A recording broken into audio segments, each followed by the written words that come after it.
Hi friends, welcome back to RC career YouTube channel.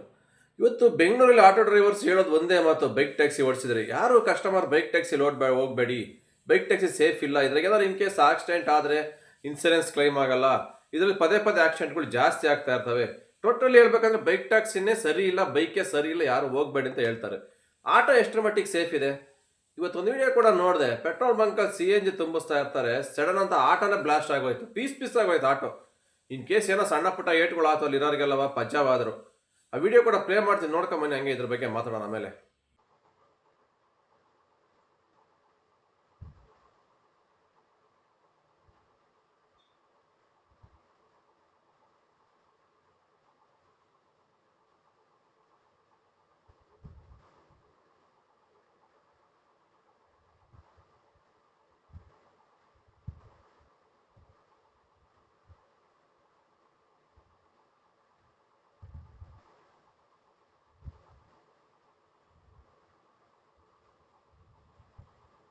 ನೋಡಿದ್ರಲ್ಲ ಸ್ನೇಹಿತರ ವಿಡಿಯೋನ? 4 ಜನ ಬರ್ತಾರೆ ಪೆಟ್ರೋಲ್ ಬಂಕಲ್ಲಿ, ಅದು CNG ತುಂಬ್ಸಕ್ಕೆ ಅಂತ ಗ್ಯಾಸ್ಗೆ ತುಂಬಿಸ್ತಾ ಇರ್ಬೇಕಾದ್ರೆ ಏಕಾಏಕಿ ಆಟ ಒಂದೇ ಸರಿ ಬ್ಲಾಸ್ಟ್ ಆಗೋಯ್ತು ಡಮ್ ಅಂತನ. ಬಟ್ ಏನೋ ಅಕ್ಕಪಕ್ಕ ಆಟೋದೊಳಗಡೆ ಯಾರೋ ಕೂತಿರ್ಲಿಲ್ಲ, ಆಟೋದೊಳಗಡೆ ಏನೋ ಕುತ್ಕೊಂಡಿದ್ರೆ ನಿಜವಾಗ್ಲೂ ಎಲ್ಲರೂ ಪೀಸೆ ಆಗೋಗ್ಯಾರೇನೋ ಗೊತ್ತಿಲ್ಲ. ಆಟೋಯಿಂದ ಎಲ್ಲ ಆಚೆ ಇಳಿದು ಬಂದು CNG ತುಂಬಿಸ್ತಾ ಇದ್ರು. ಬಟ್ ಆಟೋ ಟಾಪು ಗ್ಲಾಸ್ ಗೀಸ್ ಎಲ್ಲ ಒಡೆದು ಪೀಸ್ ಆ ಕಡೆ ಈ ಕಡೆ ಛದ್ರವಾಗಿ ಬಿದ್ದೋಯ್ತು. ಯಾರಿಗೂ ಏನೂ ಆಗಿಲ್ಲ, ಆದ್ರೆ ಸಣ್ಣ ಪುಟ್ಟ ಏಟ್ಗಳಿಂದ ಎಲ್ಲರೂ ಬಚಾವಾದ್ರು. ಇದಕ್ಕೆಲ್ಲ ಹೋಲಿಸ್ಕೊಂಡ್ರೆ ಏನಪ್ಪ ಹಂಗಾರೆ ಆ ಬೈಕೆ ಬೆಸ್ಟ್ ಅಲ್ವಾ? ಆಟೋ ಕಣ್ಣೆದ್ರಿಗೆ ಆಗೋಯ್ತು. ಎಷ್ಟು ಆಟೋ ಆಕ್ಸಿಡೆಂಟ್ ಆಗಿದಾವೆ ನಾವು ನೋಡ್ತಾ ಇರ್ತೀವಿ. ಈಗ CNG ಗ್ಯಾಸ್ ಬಂದ ಮೇಲೆ ಇನ್ನೂ ಸೇಫ್ ಇಲ್ಲ ಆಟೋಗಳು, ಭಯ. ಯಾವ ಟೈಮಲ್ಲಿ ಎಲ್ಲಿ ಬ್ಲಾಸ್ಟ್ ಆಗ್ತವೆ ಅಂತ. ಯಾಕಂದ್ರೆ ಬೇಸಿಗೆ ಸಮ್ಮರಲ್ಲಿ ಹೀಟ್ ಜಾಸ್ತಿ, ಯಾವ ಟೈಮಲ್ಲಿ ಡಮ್ ಅಂತ ಹೇಳೋಕ್ಕಾಗಲ್ಲ. ಬಿಸಿಲಿಗೆ ಏನೋ ಸಣ್ಣದ ಒಂದು ಚೂರು ಲೀಕೇಜ್ ಏನಾದ್ರು ಬಂತಂದ್ರೆ ಮುಗೀತು, ಹಂಗೆ ಹೊತ್ಕೊಂಡ್ಬಿಡುತ್ತೆ ಕಿಡಿ. ಅಂಥದ್ರಲ್ಲಿ ಮುಂಚೆಗೆ ಇದ್ವಲ್ಲ ಈಗ ಪೆಟ್ರೋಲು, ಅವೇ ಬೆಸ್ಟ್ ಆಟೋಗಳು. ಈಗೆಲ್ಲ CNG ಗ್ಯಾಸ್ ಕಡಿಮೆ ರೇಟು, ಮೈಲೇಜ್ ಜಾಸ್ತಿ ಬರ್ತವೆ ಅಂತ ಎಲ್ಲ ಇವಾಗ ಇದು ಆಟೋ ತಗೊಂಡು ಇವಾಗ ಓಡಿಸ್ತಾ ಇದ್ದಾರೆ. ಈ ಥರ ಘಟನೆಗಳು ಇವಾಗ ಜಾಸ್ತಿ ಆಗ್ತಾ ಇದ್ದಾವೆ. ಇಲ್ಲೇನೋ ಆಯ್ತು, ಓಕೆ, ಕಸ್ಟಮರ್ ಕರ್ಕೊಂಡು ಹೋಗ್ಬೇಕಾರೆ ಏನಾರು ಆಗ್ಬಿಟ್ಟಿದ್ರೆ ಏನು ಮಾಡ್ತಾ ಇದ್ರು ಅಲ್ವಾ? ಕಸ್ಟಮರ್ 3-4 ಜನ ಕುತ್ಕೊಂಡು ಹೋಗ್ಬೇಕಾದ್ರೆ ಏಕಾಏಕಿ ಆಟೋ ಬ್ಲಾಸ್ಟ್ ಆಗ್ಬಿಟ್ರೆ ಯಾರು ಉಳಿತಾ ಇದ್ರು? ಆಟೋದಲ್ಲಿ ಇರ್ತಕ್ಕಂಥ ಎಷ್ಟು ಜನನೂ ಸತ್ತೋಗ್ತಾ ಇದ್ರಾ? ಅಲ್ಲಿ ಹೋಲ್ಸ್ಕೊಂಡ್ರೆ ಬೈಕೇ ಬೆಸ್ಟ್ ಅಲ್ವಾ? ಯಾರೋ ಬೈಕಲ್ಲಿ ಹೋಗ್ಬೇಕಾದ್ರೆ ಇನ್ ಕೇಸ್ ಏನಾರು ಆದ್ರೆ ಒಬ್ಬರು ಇಬ್ಬರು, ಅದು ಏನೋ ಸಣ್ಣ ಪುಟ್ಟ ಮೇಜರ್ ಅಂತೇನು ಯಾವುದೂ ಆಗಿಲ್ಲ. ಬೈಕ್ ಟ್ಯಾಕ್ಸಿ ಯಾರು ಡೆತ್ ಆಗಂಟವ ಯಾವುದೋ ಒಂದೆರಡು ಆಗಿರ್ಬೋದು, ಎಲ್ಲ ಅದರಲ್ಲೂ ಆಗುತ್ತೆ. ಸಣ್ಣ ಪುಟ್ಟ ಆಶ್ರಯದ ಕೈಕಾಲು ಕಿತ್ಕೊಳ್ಳೋದು, ಸ್ವಲ್ಪ ಏಟಾಗೋದು ಕಾಮನ್ನು, ಏನು ಮಾಡೋಕ್ಕಾಗಲ್ಲ. ಯಾರು ಬೇಕಂತಾನೆ ಯಾರು ಮಾಡಲ್ಲ. ಬೇರೆ ವೆಹಿಕಲನ್ನು ಬಂದು ಗುದ್ದಿರ್ಬೋದು, ಇಲ್ಲ ಯಾವ್ದಾದ್ರು ಮಿಸ್ ಆಗಿ ರೋಡ್ಗಳು ಸರಿ ಇಲ್ಲ, ಮತ್ತೊಂದು ಮಗದೊಂದು ಹೇಳ್ತಾ ಇರ್ತೀವಿ. ಅದಕ್ಕೆ ಬೇಜಾರಿದಾವೆ, ಆಕ್ಸಿಡೆಂಟ್ ಆಗಿ ಇದೆ ಅಂತ ಹೇಳೋಕ್ಕಾಗಲ್ಲ. ಒಂದು ನಾಯಿ ಅಡ್ಡ ಬಂದು ಆಗ್ಬೋದು, ಇಲ್ಲ ಯಾರೋ ರಾಂಗ್ ರೋಡ್ ಬಂದು ಗುದ್ಬೋದು. ಈ ಥರ ಅನೇಕ ಕಾರಣಗಳಿಂದ ಆಕ್ಸಿಡೆಂಟ್ ಆಗುತ್ತೆ. ಯಾವುದೇ ಒಂದು ವೆಹಿಕಲ್ ಬೇಕಂತ ಯಾರೂ ಆಕ್ಸಿಡೆಂಟ್ ಮಾಡಲ್ಲ. ಬೈ ಮೀನ್ಸ್ ಕೇಸ್ ಮಿಸ್ಟೇಕ್ ಆಗೋಕ್ಕೆ ಯಾರು ಏನೂ ಮಾಡೋಕ್ಕಾಗಲ್ಲ. ಹಂಗಂತವ ಬೈಕೇ ಸರಿ ಇಲ್ಲ ಅಂತ ಹೇಳೋಕ್ಕಲ್ಲ. ಯಾಕಂದ್ರೆ ಪ್ರತಿಯೊಬ್ಬ ಮನೆಯಲ್ಲೂ ಕೂಡ ಪ್ರತಿಯೊಬ್ಬರು ಬೈಕ್ ಯೂಸ್ ಮಾಡೇ ಮಾಡ್ತಾರೆ. ಇವತ್ತು ಬೈಕ್ ಇಲ್ಲ ಅಂದರೆ ಎಷ್ಟೋ ಸಣ್ಣ ಪುಟ್ಟ ಕೆಲಸಗಳಿಗೆ ಎಲ್ಲ ಕಾರು, ಬಸ್ಸು, ಮೆಟ್ರೋ, ಆಟೋಗಳು ಎತ್ಕೊಂಡು ಓಡಾಡೋಕ್ಕಾಗಲ್ಲ ಕ್ಯಾಬಲ್ಲಿ ಅಲ್ವಾ? ಸಣ್ಣ ಪುಟ್ಟ ಕೆಲಸಕ್ಕೆ ಒಂದು ತರಕಾರಿ ತರಕ್ಕೆ, ಹಾಲು ತರಕ್ಕೆ, ಇಲ್ಲ ಒಂದು ಮಕ್ಕಳು ಸ್ಕೂಲಿಗೆ ಬಿಡೋಕ್ಕೆ, ಎಲ್ಲಿಗೆ ಆಗಲಿ ಅವ್ರ ಪರ್ಸನಲ್ ವೆಹಿಕಲ್ಸ್ಗೂ ಎಷ್ಟೋ ಜನ ಬೈಕ್ ಯೂಸ್ ಮಾಡ್ತಾರೆ. ಇನ್ ಕೇಸ್ ಆಟೋ ಡ್ರೈವರ್ ಪ್ರತಿಯೊಬ್ಬರ ಹತ್ರನೂ ಬೈಕ್ ಇದ್ದೇ ಇರುತ್ತೆ. ಈಗ ಅವ್ರ ಹತ್ರ ಏನು ಬೈಕೇ ಇರಲ್ಲ, ಯಾವಾಗ ಅವ್ರು ಆಟೋ ತಗೊಂಡೇ ಓಡಾಡ್ತಾರೆ ಎಲ್ಲಿಗೆ ಹೋದ್ರೂ. ಇಲ್ಲ, ಪ್ರತಿಯೊಬ್ಬರು ಅವ್ರ ಹತ್ರನೂ ಬೈಕ್ ಇದ್ದೇ ಇರುತ್ತೆ. ಅವರು ಬೈಕಲ್ಲೇ ಓಡಾಡೋದು, ಫ್ಯಾಮಿಲಿ ಕರ್ಕೊಂಡು ಎಲ್ಲರೂ ಹೋಗ್ಬೇಕು ಅಂದರೆ. ಅವ್ರು ಹೇಳೋದು ಒಂದೇ, ಒಟ್ಟಿನಲ್ಲಿ ಆ ಬೈಕ್ ಟ್ಯಾಕ್ಸಿ ಮಾಡಬಾರ್ದಲ್ವ? ಅದಕ್ಕೋಸ್ಕರ ಒಟ್ಟಿನಲ್ಲಿ ಹೇಳೋದು ಪದೇ ಬೈಕಲ್ಲಿ ಯಾರು ಹೋಗಬೇಡಿ, ಸೇಫ್ ಇಲ್ಲ ಅಂತ. ಬೈಕಲ್ಲಿ ಸೇಫ್ ಇಲ್ಲ ಅಂದಾಗ ಏನಾಗುತ್ತೆ ಅಂದರೆ, ಕೆಲವೊಂದು ಲೇಡೀಸ್ ಸರಿಯಾಗಿ ಕುತ್ಕೊಳಲ್ಲ, ಏನೋ ಒಂಥರ ಮುಜುಗರದಲ್ಲಿ ಕೂತಿರ್ತಾರೆ, ಹಿಡ್ಕೊಳೋದು ಇಲ್ಲ, ಹಿಂದೆಗಡೆ ಕಂಬಿ ಇಟ್ಕೊಂಡಿರ್ತಾರೆ. ಇನ್ ಕೇಸ್ ಸತ್ತಿಗಿಳಿದಾಗ, ಗುಂಡಿ ಇಳಿದಾಗ ಸಡನ್ ಆಗಿ ಅವ್ರಿಗೆ ಬ್ಯಾಲೆನ್ಸ್ ಸಿಗ್ತಾ ಸ್ಲಿಪ್ ಆಗಿ ಬಿದ್ದು ಆಕ್ಸಿಡೆಂಟ್ ಆಗಿದ್ದಾವೆ. ಕರೆಕ್ಟಾಗಿರೋರು ಕೈ ಇಟ್ಕೊಂಡು ಡ್ರೈವರ್ ಮೇಲೆ ಕುತ್ಕೊಂತಾರೆ ಸೇಫಾಗಿ. ಅದಕ್ಕೆ ಕೆಲವ್ರು ಏನು ಮಾಡ್ತಾರೆ, ಅಯ್ಯೋ ತಬ್ಕೊಂಡು ಹೋಗ್ತಾರೆ ಲವರ್ಸ್ಕೊಳ್ತಾರೆ ಬೈಕ್ ಟ್ಯಾಕ್ಸಿಲಿ, ಹಿಂಗೆ ಸರಿ ಇಲ್ಲ, ಅಸಭ್ಯ ವರ್ತನೆ ಮಾಡ್ತಾರೆ ಅಂತ ಕೆಲವರು ಅದಕ್ಕೆ ಕತೆ ಕಟ್ ಮಾತಾಡ್ತಾರೆ. ಕೆಲವರು ಆ ಥರ ಯಾರ ಮನಸ್ಸಲ್ಲೂ ಏನಿಲ್ಲ, ಒಂದು ಬೈಕ್ ಟ್ಯಾಕ್ಸಿಲಿ ಒಂದು ಲೇಡೀಸ್ ಬಂತಂದ್ರೆ ಅವ್ರ ಅಕ್ಕನ ತಂಗಿನ ಥರ ಒಂದು ಬಾರಿನ ಕರ್ಕೊಂಡು ಹೋಗೋದು. ಸೇಫ್ಟಿಯಾಗಿ ಇರಬೇಕು. ಒಂದು ಪ್ಯಾಸೆಂಜರ್ ಹಿಂದೆ ಕುತ್ಕೊಂಡ್ರೆ ಕೈ ಇಟ್ಕೊಂಡು ಕುತ್ಕೊಂತಾರೆ ಭುಜದ ಮೇಲೆ. ನಾವು ನೋಡಿದ್ದೀವಿ. ಅದಕ್ಕೆ ನಾವು ತಪ್ಪಾಗಿ ತಿಳ್ಕೊಳಕ್ಕಾಗಲ್ಲ. ಅದು ಅವ್ರ ಸೇಫ್ಟಿ ಬೇಕಾದ್ರೆ ಹೋಗ್ಲೇಬೇಕಾಗುತ್ತೆ. ಏನೊಂದು ಕೈ ಹಾಕಿದ ತಕ್ಷಣ ಇದೇನು ದೊಡ್ಡ ತಪ್ಪಂತ ಯಾರು ಹೇಳೋಕ್ಕಾಗಲ್ಲ. ಅದನ್ನ ಇವ್ರು ನಾನಾ ರೀತಿ ಕಲ್ಪನೆ ಮಾಡ್ಕೊಂಡು ಹೇಳ್ತಾರೆ, ಅದೇನು ಮಾಡೋಕ್ಕಾಗಲ್ಲ. ನೋಡಿ, ಈ ಥರ ಆಕ್ಸಿಡೆಂಟ್ ಆದಾಗ ಏನು ಮಾಡ್ತೀರಾ?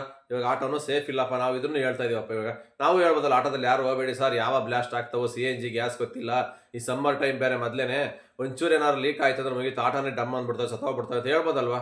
ಅದೆಲ್ಲ ಕಾಮನ್. ಅದು ಯಾವ ಟೈಮಲ್ಲಿ ಏನಾಗಬೇಕು, ಯಾವ ಮನುಷ್ಯನಿಗೆ ಯಾವ ಟೈಮಲ್ಲಿ ಸಾವು ಬರಬೇಕು ಅನ್ನೋದು ಅದೆಲ್ಲ ದೈವ ಇಚ್ಛೆ. ಆ ಟೈಮ್ ಬಂದಾಗ ಯಾರೂ ಉಳ್ಸೋಕ್ಕಾಗಲ್ಲ, ಯಾರೋ ಒಂದು ತಡೆಯೋಕ್ಕಾಗಲ್ಲ. ಹೋಗಲೇಬೇಕು ಎಂಥ ಟೈಮ್ ಬಂದಾಗ. ಅದಕ್ಕೋಸ್ಕರ ಅದರಲ್ಲಿ ಹೋದ್ರೆ ಸಾಯ್ತಾರೆ, ಇದರಲ್ಲಿ ಹೋದ್ರೆ ಸಾಯ್ತಾರೆ ಅಂತ ಎಲ್ಲ ತಪ್ಪು. ಬಟ್ ಅವ್ರವ್ರ ಸೇಫ್ಟಿಗೆ ಅವ್ರು ಹೇಳ್ತಾರೆ ಅಷ್ಟೇ. ನಮಗೆ ಬಾಡಿಗೆ ಬರಲಿ, ಚೆನ್ನಾಗಿ ಬೈಕಲ್ಲಿ ಯಾರು ಹೋಗ್ಬಿಡಿ, ಹಂಗೆ ಅಂತ ಸುಮಾರು ನಾನಾ ಕಾರಣಗಳು ನೋಡ್ತಾ ಇರ್ತೀವಿ. ಕೆಲವೊಂದು ಡ್ರೈವರ್ಗಳು ಕಿರಿಕಿರಿ ಮಾಡ್ತಾ ಇರ್ತಾರೆ ಬೈಕ್ ಟ್ಯಾಕ್ಸಿಯವ್ರಿಗೆ. ಅದೇನು ಮಾಡೋಕ್ಕಲ್ಲ, ಇನ್ನೂ ತಪ್ಪೇ ಇಲ್ಲ, ಇನ್ನೂ ಕಿರಿಕ್ ನಡೀತಾನೆ ಇದೆ ಬೆಂಗಳೂರಲ್ಲಿ ಬೈಕ್ ಟ್ಯಾಕ್ಸಿಗೆ. ಬಟ್ ಇದು ಒಂದು ಎಕ್ಸಾಂಪಲ್ಲು. ಅವ್ರು ಹೇಳ್ತಾರಲ್ಲ, ಅದಕ್ಕೋಸ್ಕರ ನಾವೇನು ಕ್ರಿಯೇಟ್ ಮಾಡ್ಕೊಂಡು ಹೇಳ್ತಿಲ್ಲ, ಲೈವಾಗಿ ವಿಡಿಯೋನ ಕೂಡ ಹಾಕಿ ತೋರಿಸಿದೀವಿ ಯಾವ ಥರ ಬ್ಲಾಸ್ಟ್ ಆಯಿತು ಏನು ಎತ್ತಂತವ. ಇದಕ್ಕೆಲ್ಲ ಹೋಲಿಸ್ಕೊಂಡ್ರೆ ಮುಂಚೆ ಇದ್ವಲ್ಲ ಪೆಟ್ರೋಲ್ ಆಟೋಗಳು, ಅವೇ ಬೆಸ್ಟ್. ಯಾಕೆಂದ್ರೆ ಇವಾಗೆಲ್ಲ ಚೀಫಾಗಿ ಸಿಗುತ್ತೆ ಸ್ವಲ್ಪ. ಸಿ ಎನ್ ಜಿ ಅಂತ ಎಲ್ಲ ಮಾಡ್ತಾರೆ, ತುಂಬ ಜನ ಎಲ್ಲ ಆಟೋ ಡ್ರೈವರ್ ಅದನ್ನೇ ಯೂಸ್ ಮಾಡ್ತಾರೆ. ಬಟ್ ಸೇಫ್ಟಿ ಇಲ್ಲ ಇದೂ. ಸಿಲಿಂಡರ್ಗಳು ಸಿ ಎನ್ ಜಿ ಯಾವ ಬ್ಲಾಸ್ಟ್ ಆಗ್ತವೆ ಅಂತಲೇ ಗೊತ್ತಾಗಲ್ಲ. ಬ್ಯಾಡ್ ಟೈಮ್ ಅಂತ ಬಂದಾಗ ಅವ್ರಿಗೂ ತೊಂದರೆ, ಹಿಂದೆ ಕೂತಿರ್ತಕ್ಕಂಥ ಪ್ಯಾಸೆಂಜರ್ಗಳು ತೊಂದರೆ. ಹಂಗಂತ ಆಟೋದಲ್ಲಿ ಹೋಗ್ದಂಗೂ ಇರೋಕ್ಕಾಗಲ್ಲ. ಅವೇನು ಮಾಡೋಣ, ಟೈಮಿಗೆ ಕರೆಕ್ಟಾಗಿ ಯೂಸ್ ಮಾಡಲೇಬೇಕಾಗುತ್ತೆ. ಆಟೋ ಆಗ್ಬೋದು, ಕ್ಯಾಬ್ ಆಗ್ಬೋದು. ಯಾಕಂದ್ರೆ ಎಲ್ಲರ ಮನೆ ಹತ್ರನೂ BMTC ಬಸ್ ಆಗಲಿ, ಮೆಟ್ರೋ ಆಗಲಿ ಬಂದು ಕರ್ಕೊಂಡು ಹೋಗಲ್ಲ. ಏನೇನೇ ಒಂದು ಬಸ್ ಸ್ಟಾಪ್ಗೆ ಹೋಗ್ಬೇಕು ಅಂದ್ರೆ ಒಂದು two wheeler bike taxi book ಮಾಡಬೇಕು, ಇಲ್ಲ ಆಟೋ ಬುಕ್ ಮಾಡಬೇಕು, ಇಲ್ಲ ಕ್ಯಾಬ್ ಬುಕ್ ಮಾಡಬೇಕು. ಅವ್ರವ್ರ ಅನುಕೂಲಕ್ಕೆ ತಕ್ಕಂತೆ ಯಾವುದಾಗುತ್ತೆ ಅದನ್ನು ಬುಕ್ ಮಾಡ್ಕೊಂಡು ಹೋಗ್ತಾರೆ. ಇದರಲ್ಲಿ ಹೋದ್ರೆ ಸಾಯ್ತಾರೆ, ಅದರಲ್ಲಿ ಹೋದ್ರೆ ಸೇಫ್ ಇದೆ ಬನ್ನಿ, ಅವೆಲ್ಲ ಸುಳ್ಳು. ಎಂಥ ವೆಹಿಕಲ್ನೂ ಆಕ್ಸಿಡೆಂಟ್ ಆಗ್ತವೆ. ಮೊನ್ನೆ KSRTC ಬಸ್ ಕೂಡ ಆಯಿತು, ಗೊತ್ತಿರ್ಬೇಕು, ಬೆಂಗಳೂರಲ್ಲೇ ಲೂಲು ಮಾಲ್ ಆಪೋಸಿಟ್ ಹೊತ್ಕೊಂಡು ಹೊಡೆದೋಯ್ತು. 25-30 ಜನ ಇದ್ರು. ಇನ್ ಕೇಸ್ ಏನೋ ಪ್ರಾಣಾಪಾಯದಿಂದ ಎಲ್ಲರೂ ಪಾರಾದ್ರು. ಸಣ್ಣ ಪುಟ್ಟ ಆಗಿರ್ಬೋದು ಅಷ್ಟೇ, ಬಿಟ್ಟರೆ ಯಾವುದೋ ದೊಡ್ಡ ಇಂಜುರಿ ಆಗಲಿಲ್ಲ. ಆ ಥರ ಎಲ್ಲ ವೆಹಿಕಲ್ನು ಯಾವುದು ಮನುಷ್ಯನಿಗೆ ಸೇಫ್ ಇಲ್ಲ. ಟ್ರಾನ್ಸ್ಪೋರ್ಟ್ ಡಿಪಾರ್ಟ್ಮೆಂಟೇ ಸೇಫ್ ಇಲ್ಲ. ಯಾವಾಗಿದ್ರು ಹೋಗ್ತಾರೆ, ಸಾಯ್ಬೇಕು ಅನ್ನೋ ಮನೆ ಒಳಗಿದ್ರೂ ಸಾಯ್ತಾನೆ. ಆಯ್ತಾ, ಟೈಮ್ ಹತ್ರ ಬಂದರೆ ಯಾರು ತಪ್ಸೋಕ್ಕಾಗಲ್ಲ. ಬಟ್ ಅವ್ರವ್ರ ಟೈಮ್ ಪರಿಸ್ಥಿತಿ ತಕ್ಕಂತೆ ವೆಹಿಕಲ್ಗಳನ್ನ ಯೂಸ್ ಮಾಡಲೇಬೇಕಾಗತ್ತೆ. ಕ್ಯಾಬ್ ಆದರೂ ಸಾಯ್ಬೋದು, ಯಾವುದ್ರಲ್ಲಾದ್ರೂ ಸಾಯ್ಬೋದು. ಇವಾಗ ಕ್ಯಾಬಲ್ಲೂ ಸಿಕ್ಕಾಬಿಟ್ಟೆ ಎಲ್ಲ CNGನೇ ಬರ್ತಾ ಇರೋದು, ಗ್ಯಾಸ್ CNGಗಳು ಸುಮಾರು ನೋಡ್ತೀವಿ. ಅವಕ್ಕೂ ತುಂಬ ಡೇಂಜರ್. ಯಾಕಂದರೆ ಬ್ಯಾಕ್ ಸೈಡಲ್ಲಿ ಹಾಕಿರ್ತಾರೆ ಡಿಕ್ಕಿಲಿ ಸಿಲಿಂಡರ್ಗಳು, ಗಾಳಿ ಆಡಲ್ಲ, ಏನಿಲ್ಲ.